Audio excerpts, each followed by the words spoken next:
Okay. We left off on the Gimel on the very top. Okay, just turn the page. Om Reb Eva, Om Reb Yanai. Ein Talmud Chochem Rashoy Lamod Monday Rabbi Kalatsky Arvis. A Talmud Chochem is only permitted. Ein Talmud Chochem Rashoy Lamod Monday Rabbi Kalatsky Arvis. Kadesh lo yeh kvodo meruba mikvod shamayim. It's interesting. You would think ein odom rashoy lamod b'mnei Talmud Chochem el shachvis arvis. Seems the only Talmud Chochem, right? Nine, it's Rabbi. Understand that? And also, no, it's not Rabbi Muvok, but it's Talmud Chochem. That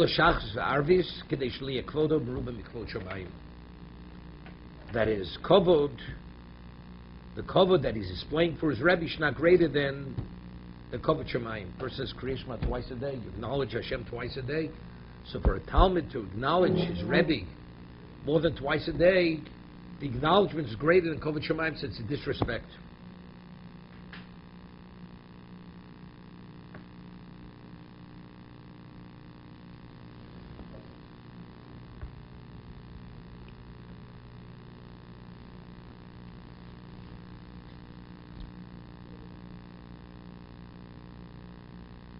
That's a Rabbi Yanai. So questionable. Look, do we rule like Rabbi Yanai? Because the Gemara is going to ask. The Rambam rules like Rabbi Yanai. That a person is not permitted. We'll see Tosas over here also. Of course, factually, we had the Gemara before. Rav Papa, he was pouring drinks at a wedding. Ravo, and they didn't stand for him. He was makpid. So Tosas asks, maybe they stood already twice for him, and he wasn't aware of it. I mean, he should have given them the benefit of the doubt. So let's see Tosas, very important Tosas here. Table lomi ikvid rovo le'el shema komo ponu shachos arvis lavadate. Maybe they had stood for him in the morning and the evening, and he wasn't aware of it. So why was he makpid? V'niru leforesh the din ze'eino noig elo be'osam hadorim bebeis harav. We're only speaking specifically with those who live in the house of the Rebbe. The mistoma omdu shachos arvis. So the presumption is they did acknowledge the Rebbe twice a day. So doing that more is what acknowledging the Rebbe more than covenant shamayim. Why? But people who don't live in the house of the Rav, they have to stand for the Rebbe. Because maybe a third party will see it and they won't be aware that they stood. So, because of Marasayin, and even the ones who live in the house of the Rebbe also, in Bo Ponim Chadoshos, let's say somebody who came was not aware of what goes on. So again, it's a question of suspecting that they're not acknowledging the Rebbe sufficiently, therefore they're permitted.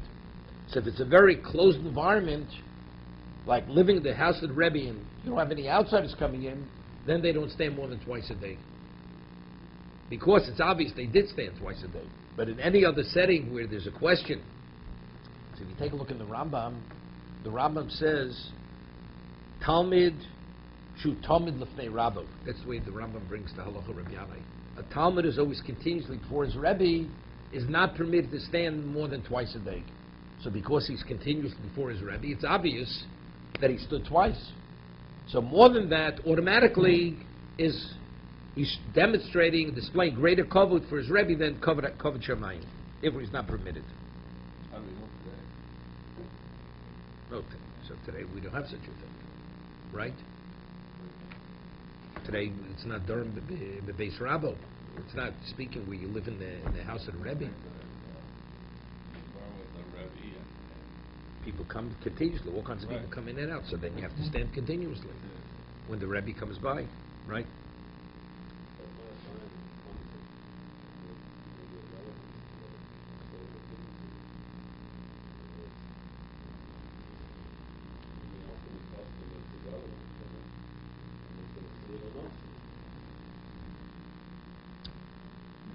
No, in general, Chadr Chador. That's the Chadr Chador. It's Chadr Chador. Again, it's a Marisai. I mean, the original source is Marisai, so that's what he's saying. So, but that's over there, but here it's literally Marisai. It doesn't say the class. It basically Marisai. It's a good question. It's a good question. It's a good question. It's a good question. Good question. I'm just thinking that there's a Ramon in Hilchos Mos B'Cholov. Similar question they ask. The Ramon says, one time they would have a dip. They would dip chicken into pureed almonds. So the Ramon says that if you use pureed almonds, which look like milk, you have to take the shells of the almonds and put it around the dish, that people should understand that it's not milk, but rather it's pureed almonds. So over there, the Shach speaks about a case, cites, but if it's, let's say it's in a closed environment, like at one's house, you don't have to. You bring somebody. So he asks, if it's a public view, you have to put down. So why, when it's in private, why don't you? Because the family knows whatever it may be. So over there, I think what the answer is, there's difference in Rabbanan D'Oraisa. Over there, it's being oath b'cholov. It's Rabbanan. That's the answer they say. So if it's oath, is only it's meat. It's not if it's fowl. It's bird. So therefore, b'chedrei chadar we don't say. All the examples in the Gemara always speak about kibbus, laundry. If you hang the clothing to dry, even if it's right on Shabbos, because people suspect that you laundered. But it's Rabbanan. But over there's another. So that wouldn't be sufficient here, because here we're talking about the D'Oraisa. The chiyuv to acknowledge the Rebbe is D'Oraisa. So whether it's closed environment, not closed environment, right? I feel b'chedrei chadorim. So over there's a commentator who cites something, a Tosas and Ksubis, and with that Tosas, he answers different than the Shah. Have to look it up over there. I think according to that, it would address this also. But it's a question. What you're asking is a good question. Meisvei. Reb Shimon Elozah Omer. Reb Shimon Elozah had said earlier, Minayin lezokish lo yatriach. How do we know that if you have a zokein, a Talmud Chochem, that he should not burden the people to stand for him? Talmud Loma zokein v'yoresa. Right? Even the zokein has to have Yerushalayim not to burden the people. That continuously to come by and cause them to stand. But if you're telling me that you only have to, if you have to stand continuously whenever he walks in, okay, so it's too much already. That's considered inconveniencing the people. But if it's only twice a day, we're not told it's the end of the world. Amaylo nicha chiyuvo, it's a chiyuv, right? Why would does the Torah say a person has to put on tefillin? Do we say tircha? It's a mitzvah to put on tefillin. There's a mitzvah to acknowledge the Rebbe twice a day. So twice a day, we're not speaking to overburden them. Once during the daytime, once during the nighttime. So if that's the case, amay lo nitrach. Ella, so evidently from Reb Shimon Elozah's halacha, it's indicated kuliyoma that you have to acknowledge the Rebbe continuously. So therefore, the Torah says, it says v'yoresa, that even the chacham who has a right to, if he passes by, they have to acknowledge him, but he has no right. He should not burden the people continuously. It's just too much already. Gemara says low. No, there's no proof. It's not a proof from that. Factually, you only have to stand twice a day for the Rebbe. But even within that limited amount, you shouldn't burden the people. You shouldn't burden them. If you can do it less, do it less, even within the context of two. So the Yoresa is not. That's a display of Yerushalayim. I'm talking about a top part of teacher. Torah says the Yoresa. No, he's not in violation. Put it this way, as I always say, it's what I always say. There's the fifth chem Shulchan Aruch was never. The times where a person has to present himself in a way, otherwise he'll never. Maybe Talmud Chacham should always wave his honor. If he always waves his honor, nobody will ever acknowledge a Talmud Chacham. So Talmud Chacham has to stand and has to demand respect in a way where it's not obvious that he's looking for personal honor. So the same thing. It depends. Remember I mentioned earlier there's a machlokas haposkim. At one time where people used to sit on the ground So then there was an effort to stand up. But where people sit on chairs, Rabbi Yanai's halacha doesn't apply today in our society. Because it's not really burdening them, inconveniencing them. Okay? So what about if you come in and people, they're standing? And somehow it's a different degree of acknowledgement, or just a few people, rather than many people. Right? It depends. Commentators lo nitrach. You have to make an entrance at the front of the basement instead of going to the back of the back of the First of all, we said Nei Rabo. Rabo seems to be Rabo Muvak, right? Nei Rabo. Rashoy Lama B'fnei Rabo. No, but because we had before, it's Lefi Rosenov. It's based on the line of vision. It's not based on Dalar Amos. I mean, I've had all the Gemara till now very difficult. So we're always speaking within the context of Rabo. The way it's ruled in Rambam and Hilchos Talmud Torah, you have an obligation to acknowledge Talmud Chacham, whether he's your Rebbe or not your Rebbe. Person has Torah, he comes within your Dalar Amos, you have to stand for him. So what does the Gemara say? Rabo. That Rabo Muvak. We said earlier, Abai says that we say Dalar Amos, that's only Rabo, which is not Rabo Muvak. But Rabo Muvak, Lefi Rosenov. No, but I'm saying, well, continuously. Well, why does it depend on Rabo? There's nothing to do with Rabo. Even it's not your Rebbe. A Talmud Chacham. It says Chayvod Lamod B'fnei Talmud Chacham. No, but I'm saying Omen Aleph. I'm saying Omen Aleph. Rabbi, you know he's Instead, but it's a little, but then it's a little misleading. Okay, unless you say only that the person who's a Talmud, does he know the halacha? He has to acknowledge the Rebbe. But Amoritz, what does he know? Does he stand? Therefore, we speak about it in a context which is understood. They have an understanding of what their obligation is. Or is it a mitzvah to stand twice for the Rebbe? Is it a Minimally. It's a mitzvah, so that... No, it's not a chiyuv. It's an obligation. Not a mitzvah. It's an obligation. It's an obligation to stand twice for the Rebbe. So if the Rebbe is trying to avoid, the tsar for the kahal... No, but that's only if it presents itself. But if he knows that they've only stood once... Doesn't make a difference. Doesn't matter, he can... No, it's an obligation if he presents himself. He doesn't have to present himself. It's like you have a four-cornered garment, you wear tzitzis. If you don't wear tzitzis. What I'm saying, if he could muster another mitzvah, he has to stand... But not where it's we say because it's an inconvenience. Because it's an inconvenience. What about if he doesn't show period? Right. Right? I mean, should a person go out of his way to have people stand for him? And if they never see a Talmud Chacham, maybe he should. There's a famous story of Rabbi Eli Lapyad. If you remember, he lived in London. He lived in London. And he lived until about 1947. He lived there. Okay? So Rabbi Eli Lapyad, originally, when he was in Europe, after he left Kelm, he was a Rosh Yeshiva.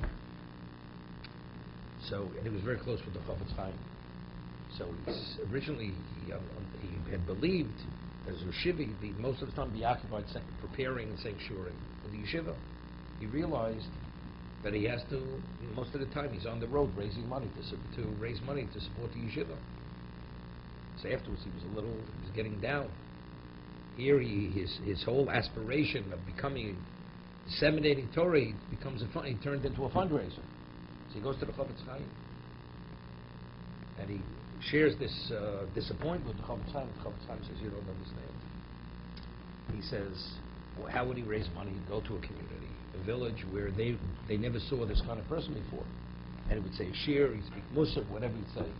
He says about Kodesh Baruch Hu, make it easy that you wouldn't have to travel to raise money. When would these Jews ever see a person like you? So as a result of your financial predicament, you're forced to travel. So how many people are being exposed to you? And he says that's what Hashem wants. So you understand, so there are times where you have to present yourself. You have to. But again, everything's within reason. You have to have, some people they overdo it. And some people, how is it viewed? The man, he's in it for himself. Is it he's doing it for Hashem, or he's doing it because he's interested in the glory himself?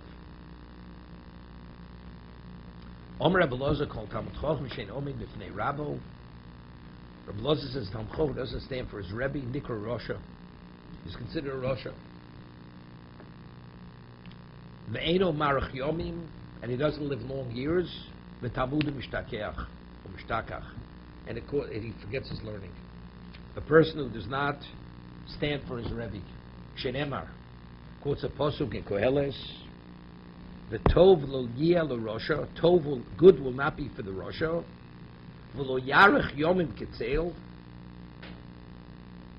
and he will not have long days as shade, as the shadow passes quickly.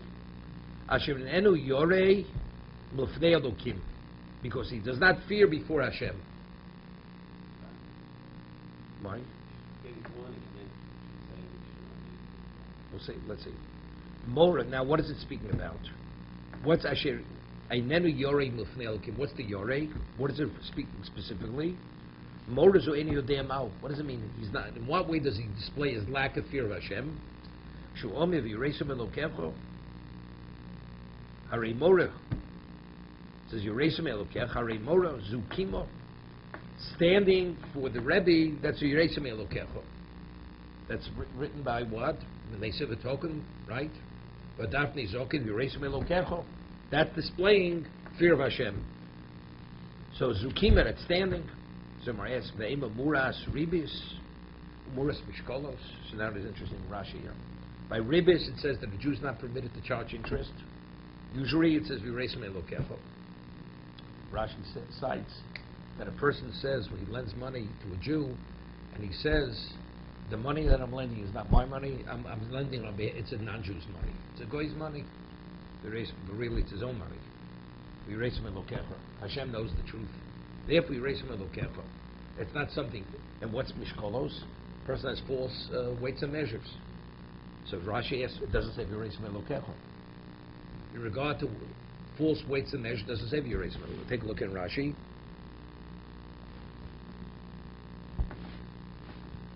Murs Ribis, Gabi Ribs, Damiksiv, Al Tikach Mito, V'Yireso, V'chein Gabi Mishkolos, Evin Shleimim. Okay?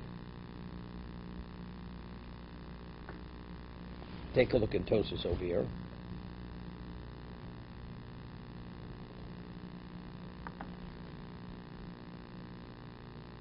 Eba Mor Mishkolos, Pish Bekutris, Gabi Mishkolos Ksiv, Eben Shlem Tzedek Yaloch, V'Kosher, Lo Matzin B'Shem Mokum D'Chsibu Mora Behedja. Where does it say explicitly by weights and measures? The eraser doesn't say it.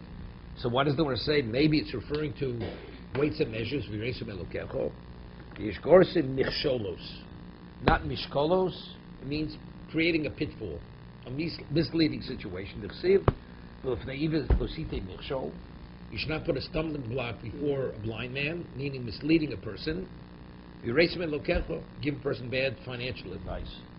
Why? Because you're going to be it's for your financial gain.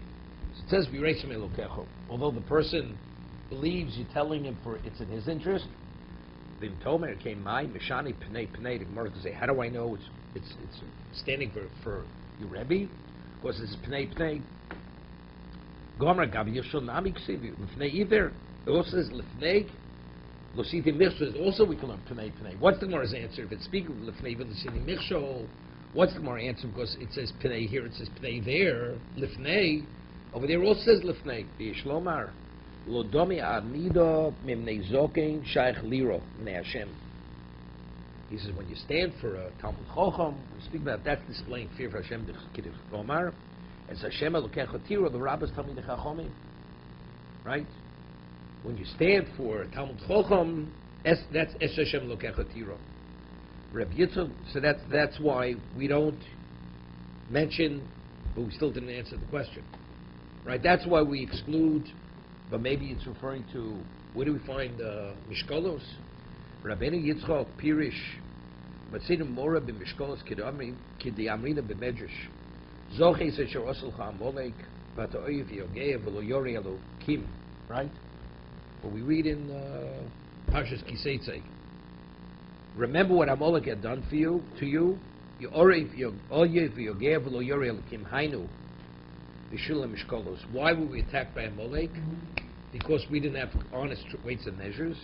The boss of parshas Mishkolos Ksiv, Because right after the portion of Mishkolos, on its weights and measures, what is the juxtaposed to that? Zochis Yisher Osel Chamoleg, Parshas Kiseitze, find it b'mishlei, and that's what Shlomo tells us. Moznei Nirmo Tovas Hashem, false measures is an abomination to Hashem.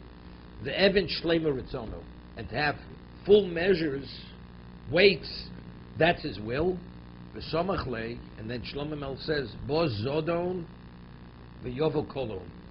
When you Klomar shall Ovon Zer, for this sin of false weights and measures, not having Bo Zodon v'Kolon Shel Amalek, the disgrace of Amalek comes upon you. What notice? The Jews. Person to beat. What do you mean? No. The reason why it came in the desert, it's not for that reason. No, because they were feeding. But the Torah later says that another consequence of not of if you, besides being a thief. So it wasn't an actual. No, the reason why it came in terms of us is not because of that.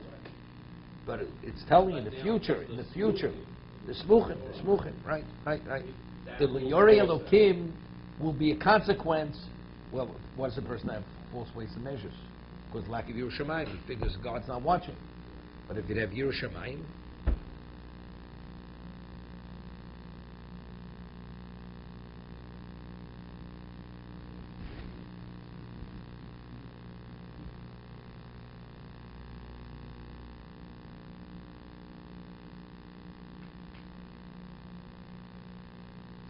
Tosi Shonim learns differently in the first Tosis. It says, Talmud Chochem Rasha Monday Rabbi, so he asked Tosis question. First Tosis, Tosi Shonim. So why was Rabbi Makbid? So Tosis says, Temchi Cholhani Dlea Ma'ir B'lo Komishach Arvis. So Chom Eina Rasha Eina Chayuv. Yeah, when it says Eina Rashoi, which is a little difficult. Rashoi doesn't mean you're not permitted, but you're not obligated. Eina Rashoi. To be minimally twice a day, but more than twice you're not obligated.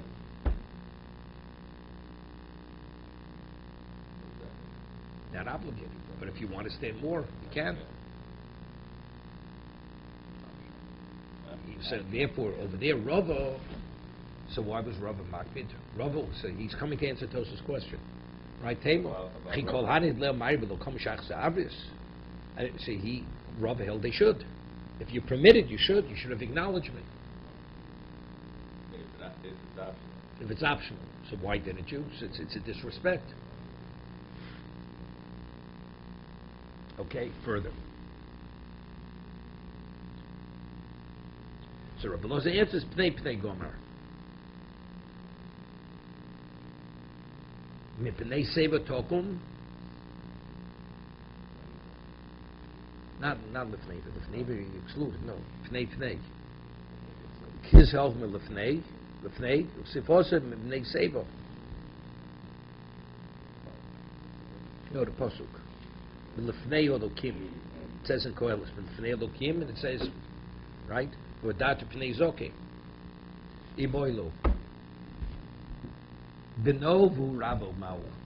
Lamod bnei oviv. Hear this? The son is the Rebbe of the father. Does the son have an obligation to stand for his father, to acknowledge his father? The son is the Rebbe of the father. The father stands for the No. Right now the question is, does the son have an obligation to stand for the father? Later we'll talk about the other way. Does the son have an obligation to stand for his father? Told the story. Why Because maybe... No, because he has an obligation to acknowledge his father. So what's the question? Yeah, so what's the question? Because maybe he's compromising his own status. He has to maintain. Look, he has a right to stand. We're saying, does he have an obligation to stand? You put over there. But simultaneously, the father has an obligation to him. So he's compromising his status of Torah by standing.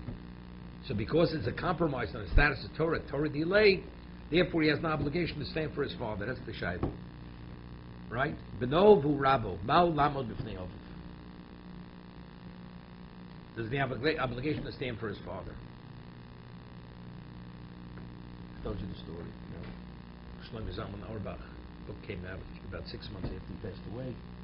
So there's a story there where Shlomo Zalman was walking to Shul Shabbos morning, and he sees a father carrying a bench, and the son, who's about 20 years old, walking alongside the father. So Shlomo Zalman sees this. It's obvious it's the father. So he says, what's going on here? He says, the father says, my son's a Talmud Chacham. I'm not such a Talmud Chacham. Therefore, I'm giving honor to my son.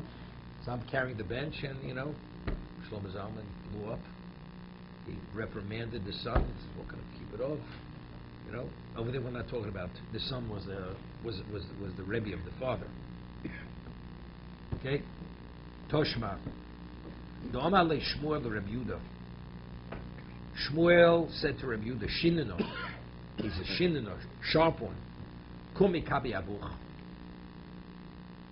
Reb Yehuda was the Rebbe of his father, Rebbe Cheskel. Remember we had the case before. Remember he was taught his son, and Reb Yehuda corrected his father when he was teaching his brother. Right? We had before. And the way the Gemara said, it's not the way you correct the father, it's a disrespect.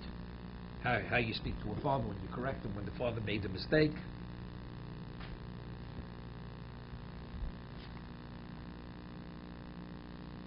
Kumi kabi avuch. So evidently, see what? That a son has an obligation to stand for his father, although Rabbi Yehuda was the Rebbe of Rabbi Cheskel's father. Shiny Rabbi Cheskel, the Baal Masim Havo. Hear this? He was a man of special accomplishment. He was a special tzaddik. Dafilu Mar Shmuel Nami Kom Kamei. Even Mar Shmuel would stand for him.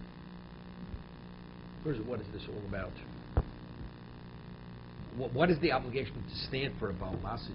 A tzaddik walks in. We're not talking about he's a special Talmud Chacham. But because he's a Baal Masim, he has a person of special spiritual accomplishments, you should stand for him. How do you understand this? Obviously, it's very valued. What's the chiyuv? You have a person who's a special tzaddik. What does it say? You have to honor a tzaddik. Talmud Chacham, Meiseva Tokum, Ein Zik Neil Mishukar Chachma. Where's the even illusion? You want to stand, that's fine. You have a right to stand. But what do you say? There's a chiyuv. So he said to his son, you should stand. We're speaking over here. Is it a compromise on your Torah, standing for a son, standing for his father? Because otherwise the question is, why not? He has an obligation to honor his father. Does the son have that? Does he have to stand? Why not? The answer is, you have to say, because it's a level of compromise on who he is. So nowadays, a Baal Masim. Why isn't the same compromise? So he's a tzaddik, therefore what? I know, but firstly, what is this third category? What is the third category? What is the third category?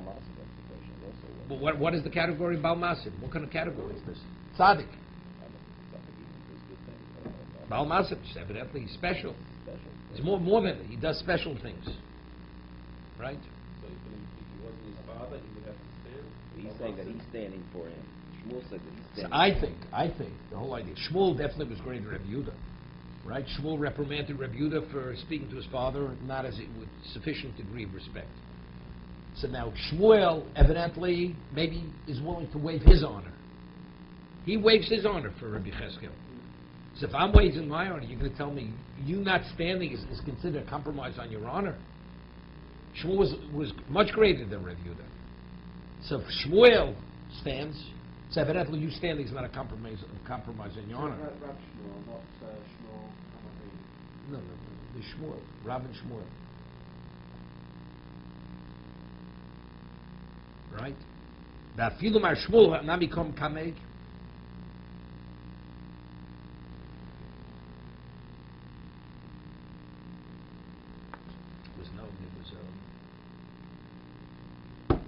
During World War I, there was a person's name was Rabbi Yaakov Rosenheim.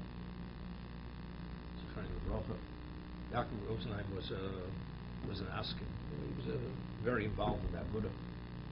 And the Chofetz Chaim said, because of his degree of involvement, he should be always referred to as Moreno.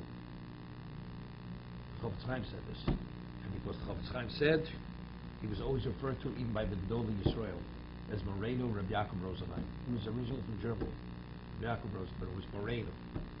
Look at him, Moreno. The answer is in terms of his level of accomplishment and his effectiveness, he deserved that title. So the Chofetz Chaim says, so anybody honoring him now is a compromise of his honor. He's called Moreno. He's not that great Talmud Chacham. He's not that great accomplished person in these other areas. It doesn't make a difference. Now, because he has that status, it's not considered a compromise on your Torah, honoring him. Shmuel had just stood up and he was just a zaken. He wasn't But why would he stand for him? No, Shmuel wouldn't stand for him otherwise. Why? Why would he stand for him? He was a zaken. We may say it's zaken. Moreno is a zaken. Why doesn't call that zaken? He's a third category. He's Balmasi. Balmasi live with zaken. There's nothing to do because his age. It's not a question of age. It's his accomplishment. If somebody greater Talmud Chacham lays his honor to a person, therefore the younger Talmud Chacham has to wait. So evidently it was known.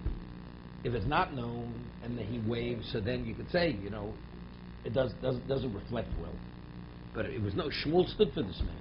So Shmuel stood for him. So therefore, you standing is not a compromise on your honor. Sorry, what it is a Rabbeinu B'chaya once said that he knows many people ask the question, what right did they thought that the fathers have an obligation in the observance of Torah? So he used the analogy that a tree, which every branch Again, I don't think you quoted Rabbeinu B'chaya. will grow from a tree. So too, the son's potential as exists is only because of the fathers. And in this case, only because of the father, therefore, shouldn't he stand up to the father in view of the fact that his physical potential to exist, to extol the virtue of the Torah and the spiritual, only his potential only came from that father? Shouldn't that decide the question that he should, even under the auspices of what we're talking about, stand? Because he speaks with a British accent, I have to interpret what he meant. Okay? Okay. No. Okay. Because he comes from the father. The Gemara says, Bura Mizakal Abba. Because if not for the Gemara says, it's a Gemara in Sanhedrin. We quote the source. Okay? The Gemara says that a child brings merit to a father. Was it not for the father, the child wouldn't exist. Any good deed he does. That's true. But factually, if the son himself is compromising his status as a Talmud Chacham, he's disgracing Torah, or it's not appropriate. Two different concepts. One's the accruing of reward, and the other is, are you treating Torah properly by waiving your honor for your father? That's the discussion over here. Two different things. Elamaikom alei. Is the Talmud Chacham always Talmud Chacham doesn't always have to be tzaddik, but a tzaddik incorporating in that tzaddik. This is more than tzaddik. This is Balmasi. Balmasa now. That's what I'm saying. There's much more than a tzaddik. More than a tzaddik. That incorporates everything. Balmasa, a person of special accomplishment.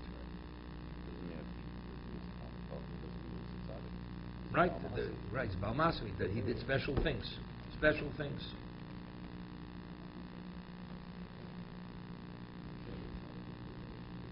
Could it be secular things also?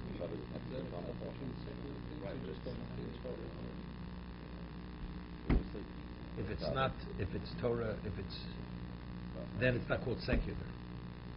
You understand? You're saying accomplishment, so it sounds like a very big... Balmasim, Rabbi. Feeding the poor, Jewish poor, is that called secular or is that called stoka? What's the word secular? Okay. He's a great artist. He's a great musician. He flies an airplane. He's an astronaut. Is that what you're talking? No. Okay. Okay, he's a phenomenal egg farmer. Right. It's an accomplished person. Does things. For the benefit of people. What we hear is that the son is ready Yeah, sons are And rebels. we're trying to derive from what No, but Shmuel did. why? Shmuel didn't have that Makes sense to choose the normal Zohar. relationship. Yeah, That's okay, the first problem. let's understand. Shmuel is the Gadol, is the Gadol Ador. Understood. So, as I said, what is the original question? The son is doing a mitzvah.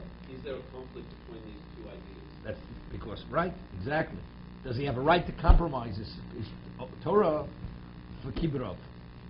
The answer is that's called a compromise. If Shmuel does it, that's not compromising. Probably Shmuel doesn't have that relationship with the... Doesn't make, but Shmuel's Doesn't have greater. common- But Right. Shmuel in his dimension of Torah. It's great. So that's not, he didn't, so if he does it, that means he waived his honor. It's not disgracing himself. We're screaming chiyuv. Whether the son has a right, of course he has a right. He has a right to do it. But does he have but is that called, does he have to be mochel? He doesn't even have to be mochel here. Because it's not even a compromise. Because Shmuel did it. Elamai kom alei. What lesson was Shmuel trying to teach Rabbi Yehuda? Hochi kom alei. Zim dosi me'achorai, kum'at mikamei, v'lo sofa shel yikri lihi. He says, what happens if your father is in my presence? Doesn't he have an obligation to acknowledge his father? That's what he was telling him. That even in my presence, would you say it's a disrespect to me? Standing, if I'm here, and why are you standing for him? Even that he was telling him, you have an obligation to stand, you should stand for your father. That's what he's teaching him. To be continued.